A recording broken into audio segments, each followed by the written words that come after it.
Hey everyone, welcome back to the channel. Today, we're talking about a question that confuses a lot of people. What's the difference between WordPress.com and WordPress.org? Let's break it down in a super simple way. When you hear WordPress.com, think of it like a full-service package.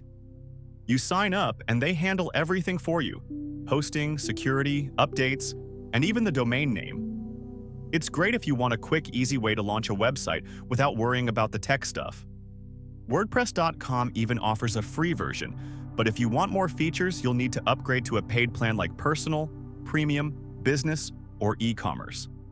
The downside? You get a little less flexibility, and depending on the plan, you might not be able to customize your site exactly the way you want. Now, WordPress.org is a little different. Here, you're downloading the WordPress software, totally free, and you get complete control over your website. You choose your own hosting company and your own domain, install your own plugins and themes, and you can customize just about everything. It's amazing if you want full freedom to build anything you imagine, but it does mean you'll need to manage hosting, security, and updates yourself.